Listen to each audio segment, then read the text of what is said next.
the strangest feeling to know what to believe in. Cause every time you touch me, I can't control my body. 이번 시간은 8번째 시간으로 주택의 형태에 대해서 비교해 보겠습니다. 다양한 주택 형태 중에서 자신과 가족에게 적합한 공간을 찾는 것도 매우 중요합니다. 주택의 형태에는 크게 단독주택, 타운하우스, 아파트, 콘도로 구분되고 있습니다. 한국에서는 아파트라 하지만 캐나다에서는 아파트를 콘도라고 합니다.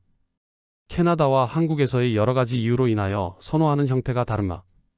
그러나 실제로 가장 중요한 변수는 가치의 변화를 꼽을 수 있습니다. 시간이 경과하고 경제가 발전함에 따라 어떤 형태의 주택이 가장 가격이 많이 오를지의 여부와 시간이 지나도 최소한의 가격이 유지될지의 여부입니다. 첫 번째로 단독주택에 대해서 알아보겠습니다. 단독주택은 하나의 건물에 한 가구만 거주하는 주택 유형입니다. 이는 아파트, 연립주택, 다세대주택 등 공동주택과 구분되는 특징을 가지고 있습니다. 단독주택은 주거 공간의 독립성과 프라이버시가 높으며 개별적인 대지와 정원을 가질 수 있습니다. 주요 특징으로는 첫째로 독립성이 있습니다. 단독주택은 외부와의 접촉이 적어 개인의 독립성을 보장합니다. 둘째로 개인 공간을 둘 수가 있습니다. 정원과 마당이 주는 프라이버시가 주거 만족도를 높입니다. 셋째로 유지 비용이 많이 듭니다. 유지 및 보수에 시간과 비용이 많이 소요될 수 있습니다. 넷째로 땅에 대한 가치는 변하지 않는 특성이 있습니다. 건축물은 시간이 경과하면 감가상각에 의한 가치 하락이 있으나 땅에는 감가상각이 없습니다. 단독주택에서의 생활을 보면 첫째로 야외 활동이 가능합니다. 넓은 마당은 가족 행사와 야외 활동에 이상적입니다. 둘째로 정원 가꾸기가 가능합니다. 자신만의 정원으로 취미 생활을 즐길 수 있습니다. 셋째로 주차 편의성을 들 수 있습니다. 개인 주차장은 차량 관리와 보관을 용이하게 합니다. 넷째로 애완동물 친화적인 환경을 제공합니다. 마당이 있기 때문에 애완동물과의 생활이 편리합니다. 다섯째로 홈파티를 즐길 수 있습니다. 뒷마당에서 친구들과 즐거운 홈파티를 개최할 수 있습니다. 여섯째로 확장 가능성이 있습니다. 추후에도 필요에 따라 손쉽게 주택을 확장할 수 있습니다. 단독주택의 장단점을 정리해보면 장점으로 첫째로 개인 공간을 둘 수가 있습니다. 단독주택은 아파트에 비해 상대적으로 더 넓은 공간을 제공할 수 있어 가족 구성원 각자의 개인 공간을 확보하기 용이합니다. 장점으로 둘째로 사생활 보호를 들 수가 있습니다.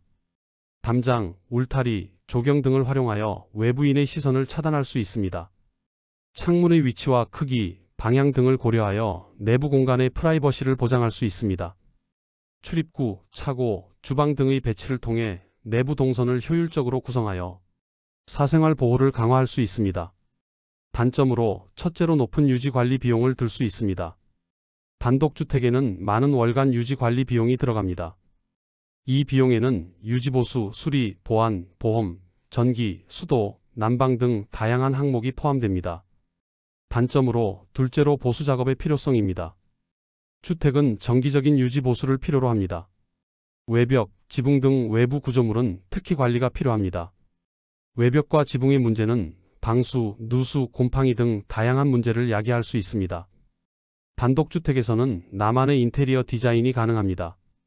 주택 거주자의 개인적인 취향과 라이프 스타일을 반영할 수 있는 공간으로 적절한 인테리어 디자인은 거주자의 편안함과 만족감을 높일 수 있습니다. 인테리어 디자인은 에너지 효율성과 아름다운 경관을 고려하는 것이 바람직합니다. 특히 맞춤 인테리어가 가능합니다.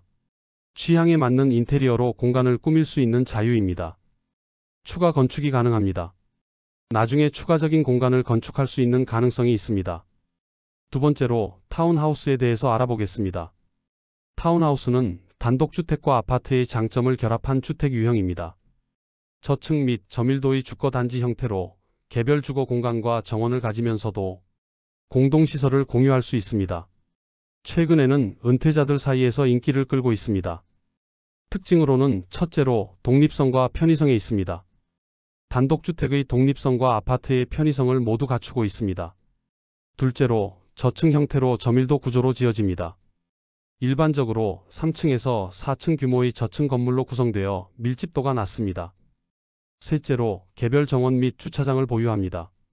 각 세대별로 정원과 주차장을 소유할 수 있습니다. 넷째로 공동시설을 공유합니다. 단지 내의 공동시설로서 운동시설, 커뮤니티 공간 등을 이용할 수 있습니다. 타운하우스는 소유와 공유를 겸하는 형태의 주택입니다. 소유의 자율성을 갖고 있습니다. 자신의 주택에 마음대로 변화를 줄 수 있습니다. 그러면서 공유의 혜택을 누릴 수 있습니다. 공동시설을 통해 다양한 활동을 즐길 수 있습니다. 이웃과의 연결성을 갖고 있습니다. 인접한 타운하우스와의 연결로 이웃과 유대감을 강화합니다. 타운하우스의 장단점에 대해서 알아보겠습니다. 장점으로 첫째로 독립성과 편의성을 들 수 있습니다. 단독주택의 독립성과 아파트의 편의성을 모두 갖고 있습니다. 둘째로 개별 정원과 주차장을 갖고 있습니다. 세대별 개별 정원과 주차장 소유가 가능합니다. 셋째로 공동시설 이용이 가능합니다. 단지 내의 공동시설 이용으로 편의성이 제공됩니다. 단점으로는 첫째로 높은 건축 관리 비용이 들어갑니다. 단독주택에 비해 건축 및 관리 비용이 높습니다. 둘째로 프라이버시가 낮습니다. 단독주택에 비해 프라이버시가 다소 낮습니다. 셋째로 이웃과의 갈등 가능성을 들 수 있습니다. 단지 내 혹은 이웃과 갈등 발생 가능성이 있습니다. 넷째로 노후한 후 재건축이 힘듭니다. 타운하우스의 경우 수명을 다해서 노후한 경우 전체적인 재건축이 힘듭니다. 캐나다에서는 이런 이유에서 단독주택이나 콘도에 비해서 타운하우스의 가치가 낮게 평가되고 있습니다. 세 번째로 아파트, 콘도에 대해서 알아보겠습니다.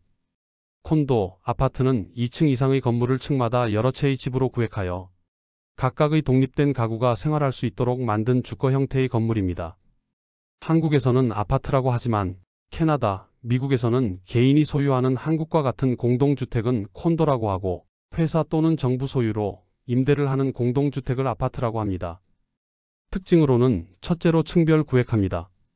2층 이상의 건물을 층마다 여러 가구로 구획하여 구성됩니다. 둘째로 독립된 주거 공간으로 구획합니다. 각 가구는 독립된 주거 공간을 가지고 있습니다. 셋째로 공동시설을 공유합니다. 단지 내 주차장, 운동시설, 놀이터 등의 공동시설을 공유합니다. 넷째로 관리체계가 독립적입니다. 입주자 대표회의, 관리사무소 등을 통해 체계적으로 관리됩니다. 아파트의 다양성에 대해서 알아보겠습니다. 첫째로 규모 선택이 가능합니다. 작은 스튜디오부터 넓은 펜트하우스까지 다양한 규모가 있습니다. 둘째로 도심 접근성이 좋습니다. 대부분의 아파트가 도심지에 위치해 교통이 편리하고 생활권이 좋습니다. 셋째로 커뮤니티 서비스 이용이 편리합니다. 아파트 내에서 주민들의 만남과 교류를 위한 공간이 제공되고 있습니다. 도심 아파트에서의 가장 중요한 포인트로는 고층에서 바라보는 경관을 들 수 있습니다. 첫째로 도시 스카이라인을 볼 수 있습니다. 아파트로부터 도시의 놀라운 스카이라인을 조망할 수 있습니다. 둘째로 발코니 정원을 이용할 수 있습니다. 발코니에서 자신만의 작은 정원을 가꿀 수 있습니다. 셋째로 야경 감상이 가능합니다. 고층 아파트에서 환상적인 야경을 감상할 수 있습니다. 내가 짓고 있는 주택이 100년 수명을 가지려면 어떻게 해야 할까요? 캐나다에서는 모든 건축물은 100년 이상 사용하는 것을 기준으로 볼 때 단독주택, 타운하우스, 콘도의 가치 변화를 주목해야 할 것입니다. 모든 건축물은 시간이 지나면 노후화되고 가치가 떨어집니다. 그러나 단독주택에서의 땅에 대한 가치는 변화가 없이 높아지고 있습니다. 저희 영상을 시청해 주셔서 진심으로 감사합니다. 한국 사람과 캐나다 사람이 좋아하는 집 형태 비교를 통해서 100년 사용이 가능한 목조주택을 지을 수 있도록 분석하여 도움이 될 수 있는 콘텐츠로 여러분께 다가갈 수 있도록 노력하겠습니다. 혹시 의견이 있으시다면 언제든 댓글로 남겨주십시오. 여러분에게 도움이 되는 채널이 되고 싶습니다. 다시 한번 감사드리며 다음 영상에서 또 뵙겠습니다.